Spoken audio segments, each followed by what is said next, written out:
So Patrick, great to Glad have you to on be the here. show. It's Finally, an honor to have you in my home. it's an honor to be here. Yeah. Amazing weekend.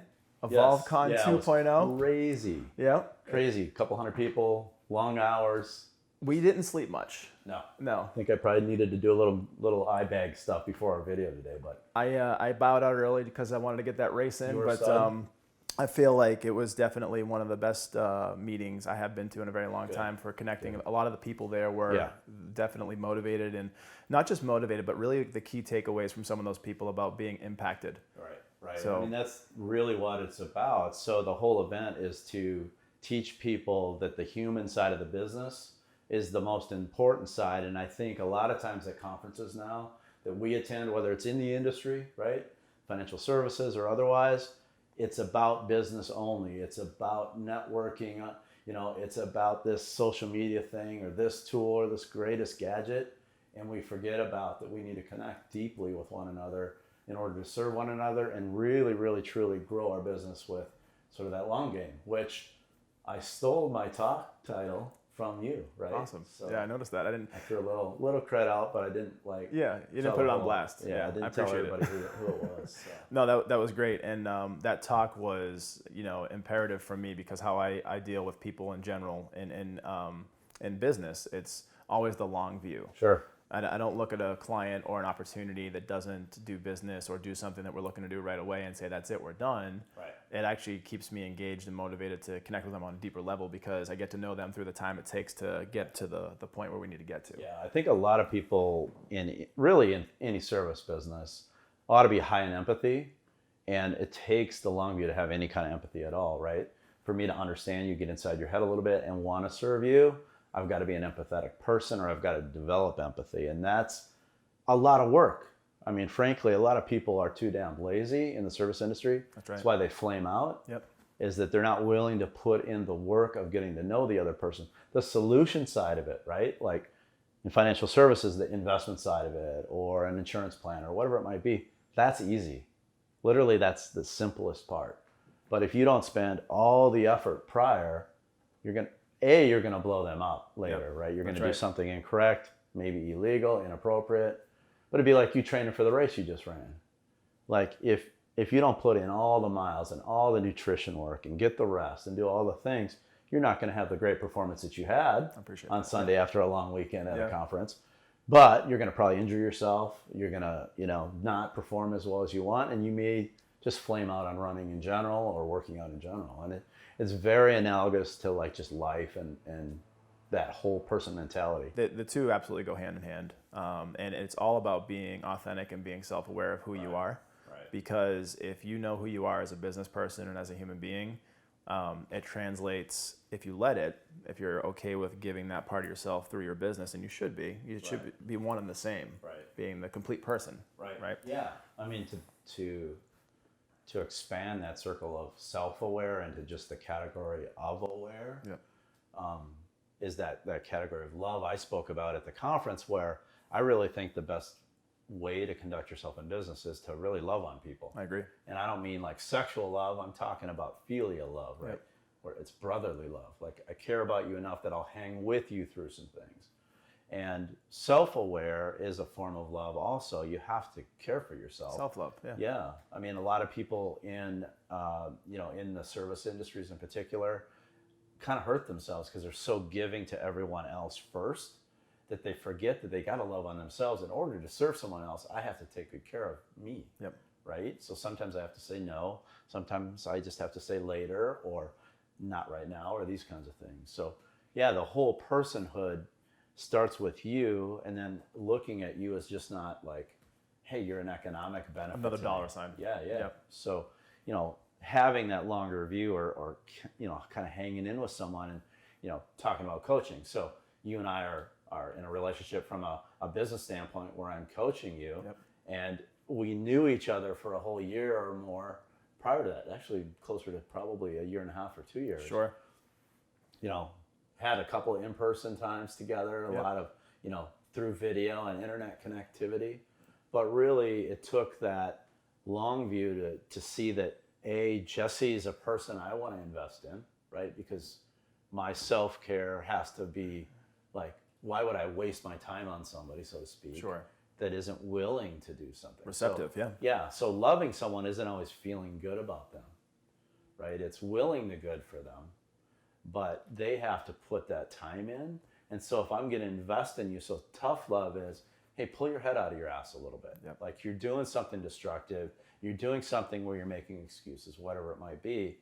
And so I could see in you that you had the ability to be an amazing advisor, to be an amazing human being, to be an amazing father, amazing husband. And so I'm willing to hang in there till you were ready. Yep. Right. And you had a lot of things to work through, and we all do, you know.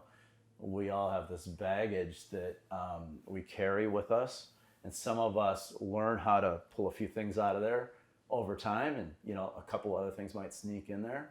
Some of us just let it weigh us down, and we never get it out of there. That's right. Right. So it's a huge deal. They say that the student will be, you know, the master will appear when the student is ready. Right. And so for me, I always believed in learning and in gaining knowledge from those that are wiser than me. And there's a rule of thirds, and I don't know if we've talked about Yeah, this. for sure. Where, you know, you have Teach it all the time. Yeah, the group of, you know, and go ahead, teach it. How does it? Well, so my rule of thirds, it may be different than yours actually, but and a lot of people It's the same.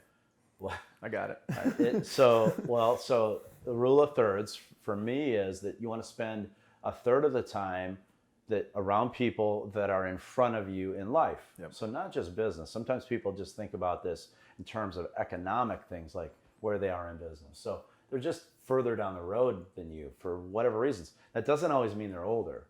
Oftentimes it does mean they're 10 or 20 years older. And a lot of my mentors are that way. Sure. You know, they're quite a bit Life older. experiences. Yeah. Yeah. I do have a couple mentors that are 10 years younger than me, Yep. though. So there are a third of them that are ahead of me. Yep. There's a third of them that are at my level, right? So we can kind of commiserate together, right? Share best practices. Yeah. War stories. Similar struggles. Sure. Like, you know, your kids are younger. So, like, you know, you want to be around guys that are striving, trying to grow businesses. That's right. They're in a marriage that's been under this amount of time. Their kids are this little. Yep. You know, my teenager's giving me shit. What do I do with that? Right? I'm trying to ask my older mentors now, because my sons are starting to get old enough where, like, what happens when they get married? How do you handle this stuff, right? Yep. And then Putting it all together, business, family, all of it. Yeah. All of it. And then the last third for me is someone that's behind me. Yep. Right? So that's ahead, equal, and behind. And that's someone you can help bring along. And the reason for that is that, you know, that's just that karma thing, that good vibration, right? Yep. That you put out, that if you actually help someone along, you know, selfishly, that's going to come back to you a little bit. Right. And you learn more nuances about what you're currently doing by remembering where you were, right? So sometimes we forget, like, oh, that struggle never happened to me, or, you know, just it's gone until you start to see somebody that's behind you. It's like teaching. When you get that other third that's kind of coming up, you're doing your due diligence, you're giving back, and you're dominating, I guess, the humanity card, checking the box of helping people. Yeah. But as a teacher, and you know this coming from, you know, your mom was a teacher. Yeah. And she instilled in you that learning and that teaching ability. When you're a teacher, the best way to learn is teaching, and the best way is to give back. So when you reinforce your knowledge by, if it's a sales manager and they're going over product or service, whatever it is, they become better teachers the more that they give that to their students. Yeah. And they learn it better. Yeah, it's one of the forms of learning. So an auditory learner tends to learn better by showing someone and teaching someone. That's right. Versus, you know, a visual or someone that needs to, you know, just hear the things, but actually speaking through it, working through it. Sure. I'm definitely that type where I have to, you know, sort of orally show you and talk with you and demonstrate with you what I'm thinking about. Sure. Because it locks it in for me. I'm just not, you know, I can't. I wish I had that photographic memory where, like, I could just read the shit and it's boom, it's there. There's a reason why we probably don't. Yeah. There really is. I have a great memory, but not photographic. No. I'll remember details about people that surprise them. I feel like that'd be kind of like a hell, though. Yeah. Having a photograph, you remember everything you It's saw? a gift and a curse. Oh. Where's the bandwidth? How are you going to remember it all? Right. Where's it going to go? What about the stuff you saw and you want to unsee? That's right. You can't do that. You can never unsee something you've seen, right? In a sense. So I want to talk about, you know, for me, you've been a huge kind of capstone to my growth. Like you've been a huge linchpin for me going from, one part of running a business to looking at the world a much different way. And so the value of coaching to me and finding the right coach, right? And through years in different sports and martial arts, there's people that challenge you and there's people that you can grow with and you can teach each other. Yeah. And I think that having that person in front of you, at least for me, has completely changed the game. And you want to find someone who's like in your tribe, so to speak. Right. Different life experiences, different station in life, but people that you can gel with and grow with. And I think that for me, it's definitely put me leaps and bounds of where it would be in a short amount of time. Yeah. So the value of coaching is huge. And the reason why I bring that up is because you're not just a coach to me, but you also do speaking engagements and you do keynoting. And right. you put on this tremendous event every year called Evolvecon. Right. So I want to get into Evolvecon because we just fresh off the heels of Evolvecon, right. Yep. fresh off the sleep deprivation. Yes. You're back and at 'em. So I want to talk a little bit about Evolvecon and maybe this year's event and some of the speakers and some of the impact that it made and anything else about Evolvecon. Well, thank you for asking that. Yeah. And the student makes the coach, honestly. Sure. So if you're, it's true. Like you have to be selective as a person that's going to coach and work with others.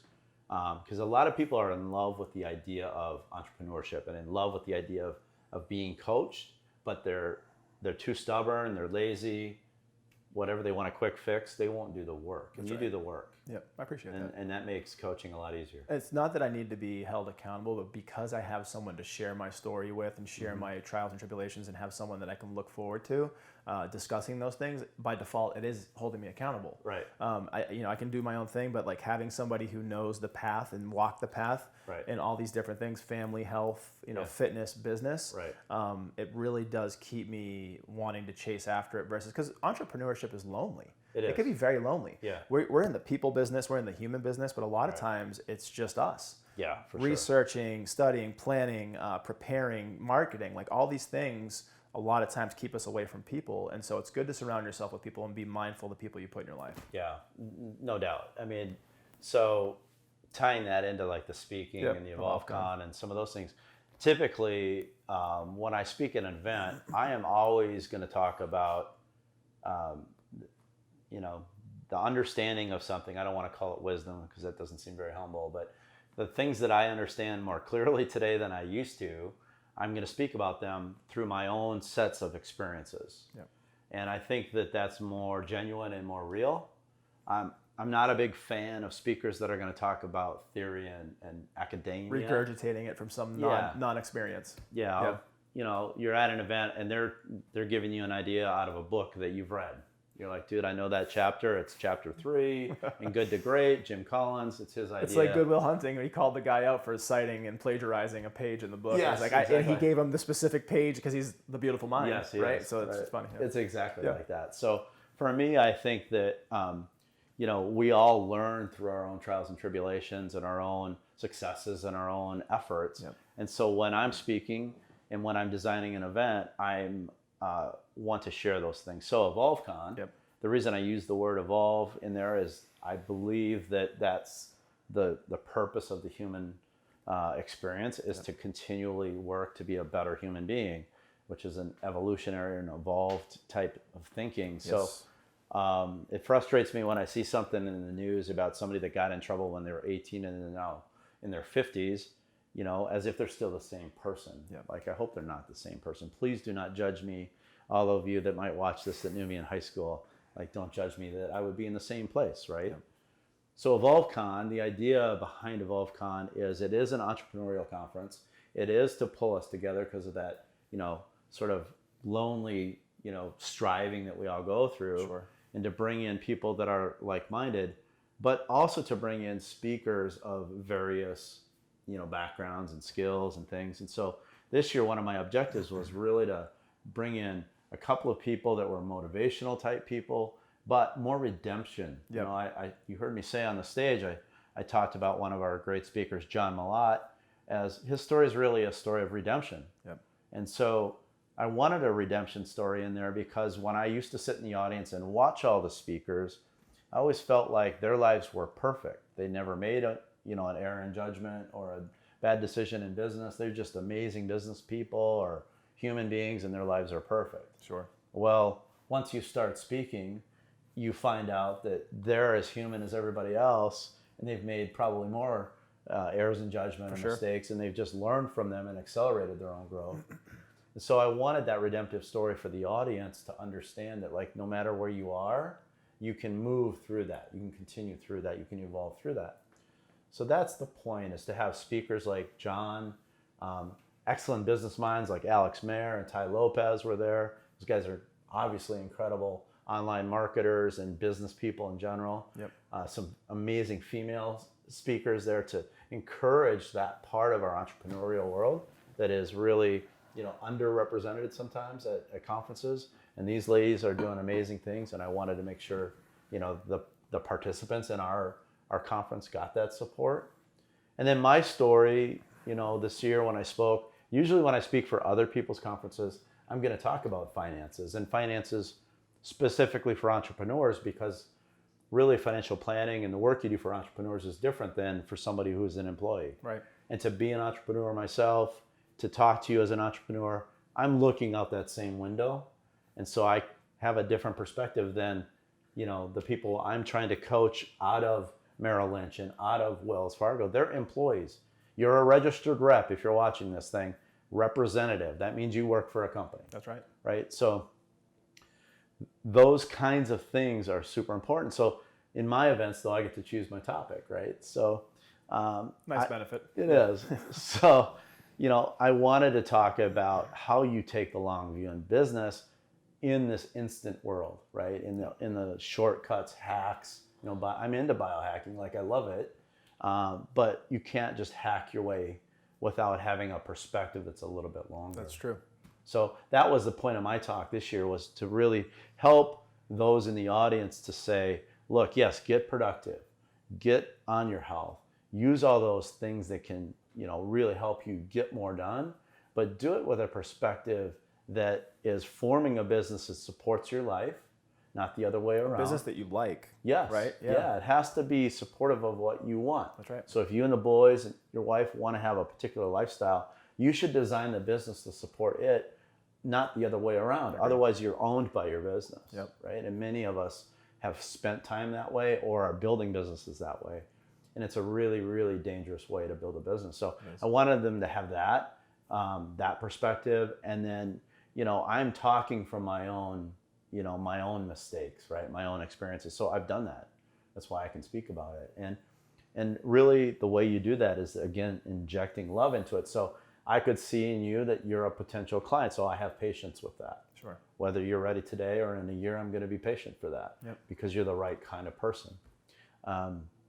And again, that only comes from me knowing what I want and knowing who I want to work with and what that looks like. I'm willing to wait for it a little bit. Yep, I agree. And I think that it caught me deeper, and it cut deeper to my my belief system, because that's how I operate with my clients, because I treat clients like family. They're my client family, and I want them to know that what separates me from any other business person is the human element, 100%. Yeah. So when you did that to me, it's like what I do to my clients, and I was like, he's good. Yeah. He's good. He knows what he's doing. Not to say that I know what I'm doing so much, but but I think it's a longing in all of us, though. Yeah. It's really a longing of the human heart. So I think so much in business is about ignoring that. Yep. And I don't want to get too like mushy or woo-woo or whatever, but at the core, I talked in my talk, I asked the room, how many people are in a B2C business to consumer, or a B2B business? And the other, so it's half and half, right? Because that's the two categories that we have typically in business. And I said, I don't think you're in either of those, right? And I said, I think we're in the H to H business, which was human to human. So even if we're dealing with another business, we're still inside that business, we're dealing with the human being that makes that decision, right? Yep. So that stuff is very uncomfortable in general terms to talk about with most people, or for most people. And so unearthing that a little bit requires some vulnerability by me, by you as a coaching student, by others that are thinking about doing this, because you have to be firstly honest with yourself. I can't come to you as a coach and go, I'm a perfect dude. I never fucked anything up in my life. I don't want to be around that person. My wife's right outside this room. She could come in, tell you about 5 things I screwed up this morning. Sure. right? On the way to the gym. She's a good wife. Yeah. I wasn't sensitive to something that I should be because she'd been telling me for almost 30 years, right? And so I blew it, right? So, but you get back on that horse, you continue out of love, out of awareness to care for her, right? By trying to be better at that. So I think anybody that is a narcissist enough to say they're perfect should not be in coaching. Run. Yeah. Get the hell out. Yeah. Right? I agree. So I think that one of the points you keep touching on so much, the narrative of our relationship and how you handle your client family is the human element. And I think that one of the things I want to touch on about Evolvecon is you do a really great job of taking the keynote speakers who could be considered in yourself the stars of the show, and you put them you immerse them with the group that's there, so they get this unbelievable impact of sitting at a table with Dr. Alex Mayer, right?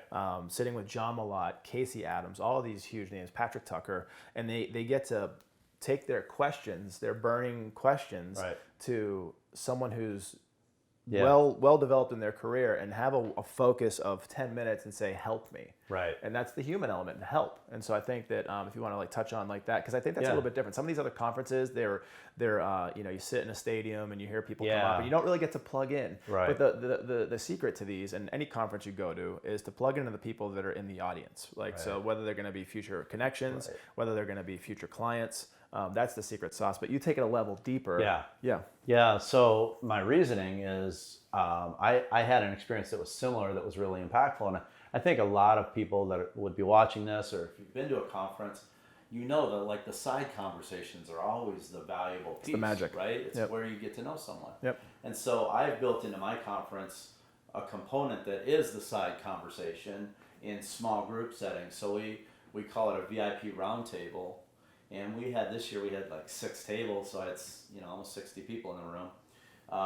And at each table then we've got 9 people that are unique into their businesses, unrelated, they don't know each other. We randomly put them together, right? So if it's a couple that are in business or business partners, we try to split them up if they're willing. And then we put one of these coaches at the table. So one of the speakers that I bring in, it frankly is hard to have that direct access to. That is, yeah. And so just time constraints. Yeah. This year we did it for 2 hours.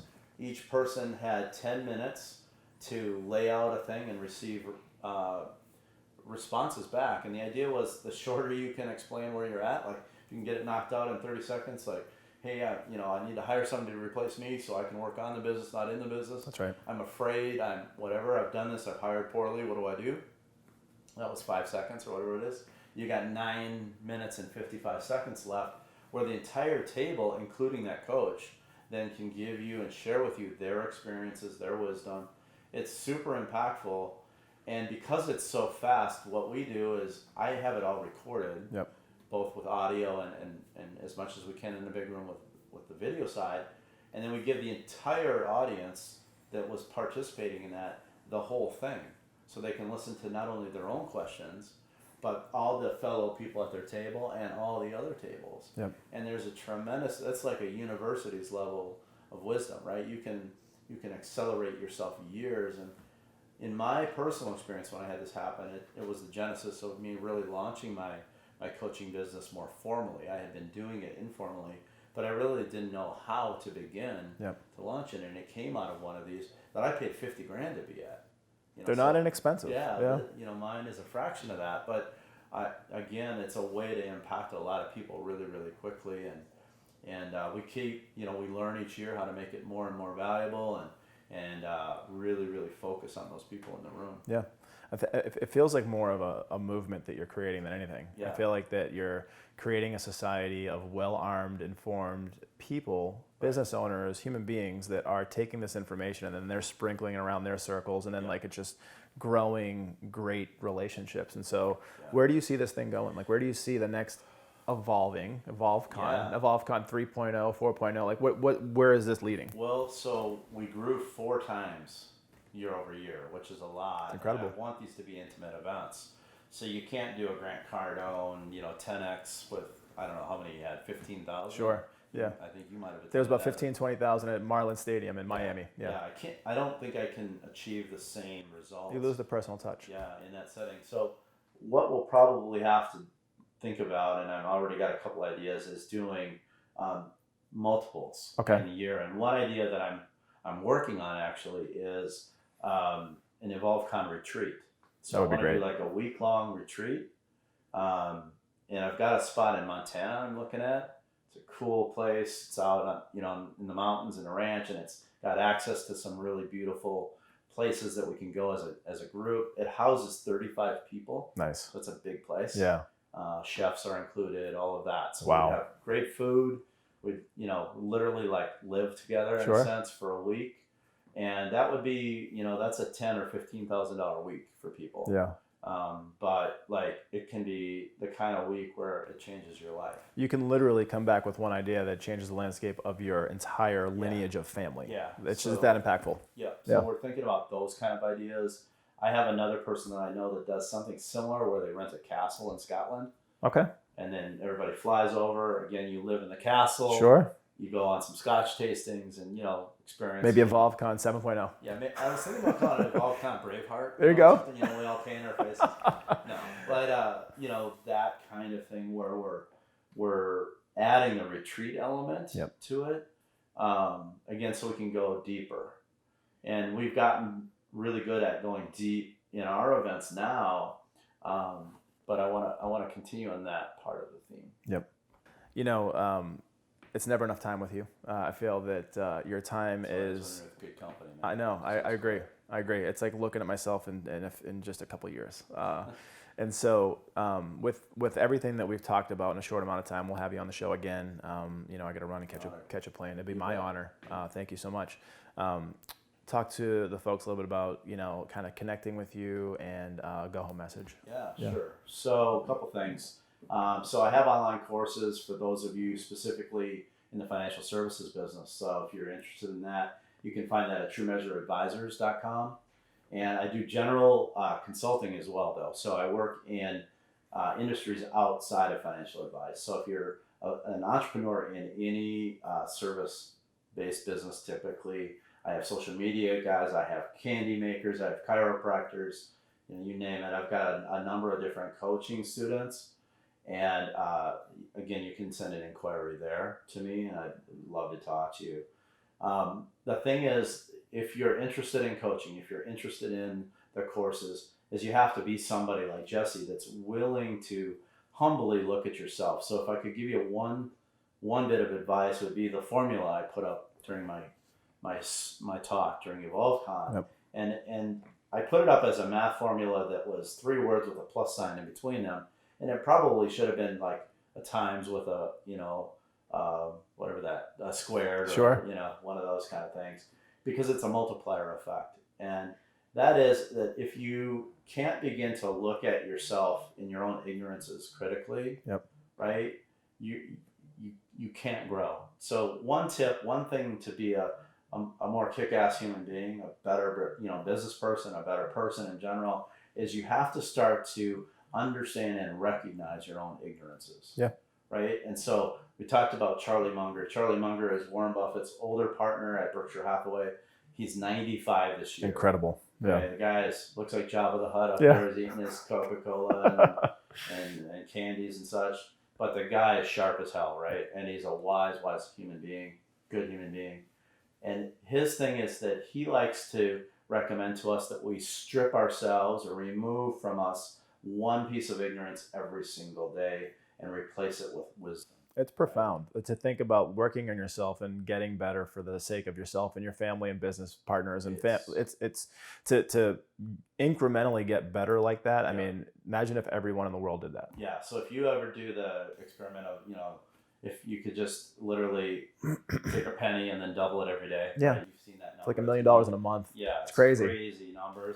The 1% experiment. Yep. Try to get 1% better a day. Yep. And that's what I'm talking about. That kind of an impact is what coaching can do for you, but you have to change your mindset prior. You have to realize that you do have ignorances. I have ignorances. Yep. And the more ignorances that you realize you have, the more you'll find out that you have, right? But coaching can accelerate your way out of those. Absolutely. Right? And so if I can't help you get somewhere 3 to 5 years down the road, by 1 year of working together, then I'm really wasting your time. I'm not serving you very well.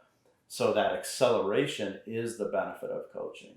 is the benefit of this kind of relationship, is the benefit of you guys working with someone in your worlds to improve yourself. Absolutely.